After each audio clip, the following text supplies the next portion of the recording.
अस्सलाम वालेकुम मेरे भाइयों, जब हम इनसे कहते हैं कि जो दुनिया से जा चुके, जो दुनिया से रुखसत हो चुके, फिर चाहे वो कितनी भी बड़ी पर्सनालिटी क्यों ना रही हो, आप उनसे मदद क्यों मांगते हैं? आप उनसे मदद तलब क्यों करते हैं? आप उनकी मज़ारात पर जाकर उनसे दुआ मांगते हैं कि फ़ला साहिब कब्र मुझे बेटा दे दो, फ़ला साहिब कब्र मेरी रोज़ी में बरकत हो जाए, फ़ला साहिब कब्र मेरे साथ ये मामलात हो जाए। तो ये आगे से कहते हैं कि नहीं, आपको गलत फहमी है, हम उनसे मांगते नहीं हैं, हम सिर्फ उनका वसीला पेश करते हैं अल्लाह रब्बुल आलमीन की बारगाह में।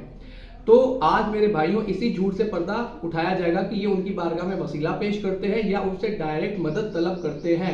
सबसे पहले आप अब्दुल हबीब अत्तारी साहब की इस वीडियो को मुलाजा फरमाएं। टाल देना काम किसका, गौसे आजम का। मुसीबत टाल देना काम किसका, गौसे आजम का। हुजूर फरियाद रस गौसे आजम रज़ी अल्लाह तआला फरमाते हैं, जो कोई मुसीबत में मुझे पुकारे, मुझसे मदद चाहे, मैं उसकी मुसीबत को उससे दूर फरमाऊं। मेरे भाइयों, आपने अब्दुल हबीब अत्तारी साहब की इस वीडियो को देखा जिसके अंदर वो नज्म एक तराने के अंदाज में कह रहे हैं, हमारी बिगड़ी बना दो या गौसे आजम। ठीक है, फिर आगे कहते हैं कि बड़े पीर साहब फरमाते हैं कि जब मेरा कोई भी मुरीद मुझे मुश्किल में पुकारता है तो मैं उसकी मदद फौरन कर देता हूं। तो अब आप मुझे बताएं कि ये अल्लाह की बारगाह में बड़े पीर साहब का वसीला कहां पे है? ये तो डायरेक्ट बड़े पीर साहब से ही मांगना है, डायरेक्ट बड़े पीर साहब की बारगाह में ही इल्तिजा करना है। और ऐसी बेशुमार वीडियोस यूट्यूब पर मौजूद है और ऐसी बेशुमार इन लोगों के बयानात मौजूद है जिसके अंदर ये सीधे तौर पर जो दुनिया से रुखसत हो चुके, जो दुनिया से जा चुके, जो अल्लाह की जन्नतों के अंदर आराम फरमा रहे हैं, उनसे ये मदद तलब करते हैं, उनसे ये अपनी मुश्किल कुशाई करवाते हैं, उन्हें ये अपना हाजत रवा मानते हैं। अब ये जो बात अब्दुल हबीब अत्तारी ने कही कि जो भी मुश्किलों में फंसा होता है कि तो बड़े पीर साहब उनकी मदद करते हैं और वो उनकी हाजतों को पूरा करते हैं, तो मेरे भाइयों, इस मामले में कुरान क्या फरमाता है? सूरह नमल आयत नंबर 62 के अंदर अल्लाह रब्बुल आलमीन फरमाता है, भला कौन मुश्किल में फंसे हुए की मुश्किल को दूर करता है? भला कौन तुम्हारी मुसीबत को तुमसे दूर कर देता है और तुम्हें जमीन के ऊपर अगलों का खलीफा बनाता है? फिर अल्लाह रब्बुल आलमीन उसी आयत के अंदर आगे फरमाता है, क्या तुम्हारे दरमियान कोई और इलाह यानी कोई और खुदा भी मौजूद है मगर तुम नसीहत नहीं पकड़ते? यानी अल्लाह वाज़े तौर पर ये हमें बता रहा है कि तुम अल्लाह के सिवा गायब में जिसे भी मदद के लिए पुकार रहे हो, इनडायरेक्टली तुम उसे खुदा ही तस्लीम कर रहे हो, क्योंकि औलाद देना, जिंदगी मौत देना, ये सारे काम, रोजी देना, ये सारे काम अल्लाह रब्बुल आलमीन के हैं। अल्लाह की ही कुदरत है कि वो किसी को कुछ भी दे सकता है। फिर ये इस पर अगर इन्हें ये सारी बातें कहो तो ये आगे आकर कहते हैं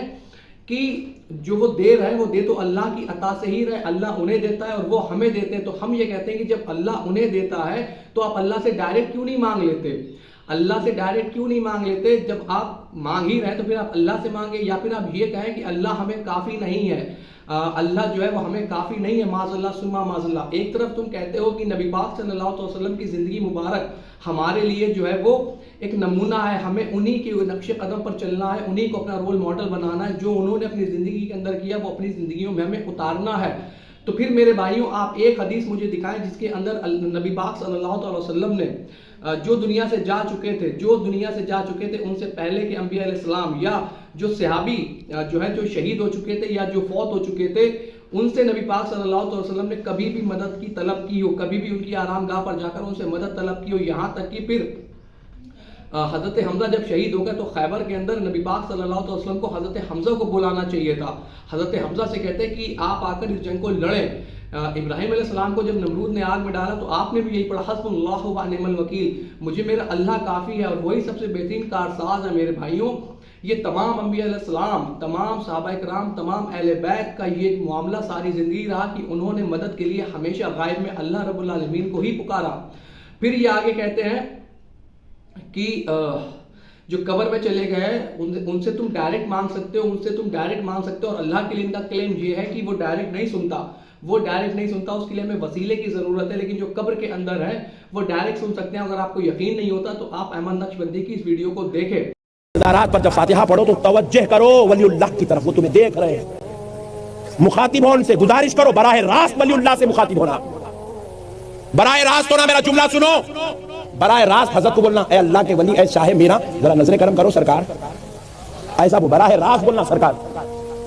ना हैबत खाने की जरूरत नहीं, हजरत को बोले नजर करम करो, का शिरक होगा, कुछ भी शिरक बिदअत, कुछ भामटे बातें हैं, ये सब चिचोरे पने के बातें हैं, चिचोरे पने के। آپ نے احمد نقشبندی کی اس ویڈیو کو دیکھا جس کے اندر یہ شخص کہہ رہا ہے کہ جو صاحب قبر ہے ان کی طرف خاص توجہ کر کے صاحب قبر کی طرف خاص توجہ کر کے کہو کہ سرکار ہمارے اوپر نظر کرم کرو، ہماری طرف ذرا دیکھو، ہماری مشکلات کو دور کرو۔ پھر آگے یہ کہتا ہے کہ آپ بلا ڈرے یہ سارے کام کریں، جو بھی آپ سے اگر کہتا ہے کہ یہ بدعت ہے یا شرک ہے تو کہتا ہے یہ ساری چھچورے پنتے کی باتیں ہیں، یعنی جو تم صاحب قبر سے مانگ رہے ہو اگر تمہیں اگر کوئی بتاتا ہے کہ یہ شرک ہے تو یہ کہتا ہے کہ یہ فتوے بازی جو ہے صرف چھچوروں کے کام ہے، چھچورے پنتی کی باتیں ہیں، یعنی شرک کو یہ چھچورا پنتی سمجھ رہا ہے۔ نبی اللہ رب العالمین قرآن کے اندر فرما رہا ہے کہ میں جس گناہ کو چاہوں گا بخش دوں گا سوائے شرک کے میں اسے کہتا ہوں کہ اگر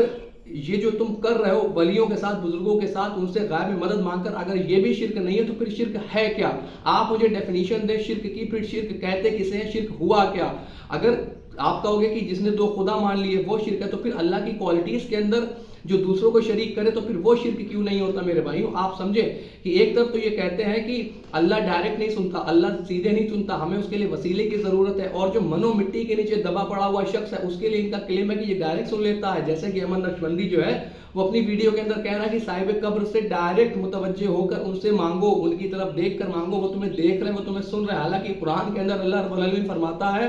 اور جو قبروں میں تم انہیں سنا نہیں سکتے، قرآن کے اندر اللہ فرما رہا ہے کہ اور جو قبروں میں تم انہیں سنا نہیں سکتے، لیکن ان کی عقل پہ پتھر پڑے ہوئے ان کے سمجھ میں نہیں آتا کہ اللہ قرآن میں کیا فرما رہا ہے، احادیثیں کیا فرما رہی ہیں، اور ان کے ملے مولوی جو ہے ممبر پہ بیٹھ کر کیا باتیں کر رہے ہیں، اور اگر ان ساری باتوں سے ڈینائی کر دو تو تم گستاخ بن جاؤ۔ اگر تم نے یہ کہہ دیا کہ بڑے پیر صاحب سے مانگنا غلط ہے، ہمیں صرف اللہ سے ہی مانگنا چاہیے، تو فوراً سے پہلے یہ فتویٰ لگ جائے گا کہ تم بڑے پیر صاحب کو نہیں مانتے۔ اگر تم نے کہہ دیا کہ خواجہ صاحب نے جو ان کے نام پر جو کراماتیں ہیں کہ انہوں نے کاسے کے اندر اناساگر بڑھ لیا، اگر تم نے اس کرامات کا ڈینائی کر دیا تو اس کا مطلب ہے ان کی ڈاکٹرائن میں کہ تم نے خواجہ صاحب کی توہین کر دی۔ میرے بھائیوں خواجہ صاحب کا کاسے میں بھرنا یا نہ بھرنا، اناساگر کو بڑے پیر صاحب کا مردے جلانا یا نہ جلانا، یہ اللہ رب العالمین ہم سے سوال کرنے والا ہے ہی نہیں کہ بڑے پیر صاحب نے جو ہے وہ کاسے کے مردوں کو جلایا تھا، یعنی یا خواجہ صاحب نے اناساگر کو کاسے میں بھرا تھا، یعنی یہ اللہ ہم سے سوال کرنے والا ہے ہی نہیں۔ تو جو اللہ ہم سے سوال نہیں کرے گا تو اس کے اوپر بحث مباحثہ کیوں کرنا؟ صرف آپ کو یہ ساری کہانیاں ایکسپوز کر کے اس لیے ہی بتاتے ہیں کہ تاکہ آپ اپنی آخرت کو سنواریں، آپ ان کہانی باز مولویوں کے چکر میں نہ پڑے،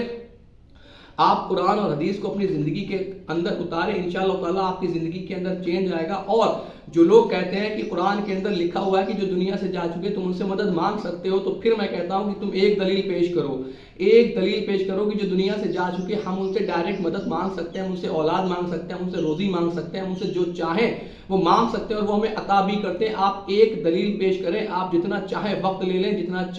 لیں، یا پھر ایک صحیح حدیث دکھا دیں جس کے اندر نبی پاک صلی اللہ علیہ وسلم نے جو ان سے پہلے انبیاء سلام دنیا سے جا چکے تھے، یا جو صحابہ کرام یا جو اہل بیت میں سے تھے جو دنیا سے جا چکے تھے، ان میں سے نبی پاک صلی اللہ علیہ وسلم نے کسی سے مدد طلب کی، ان کے دنیا سے چلے جانے کے بعد آپ جتنا چاہے وقت لے لیں، ایک آیت یا ایک حدیث پیش کریں، الا البلاغ۔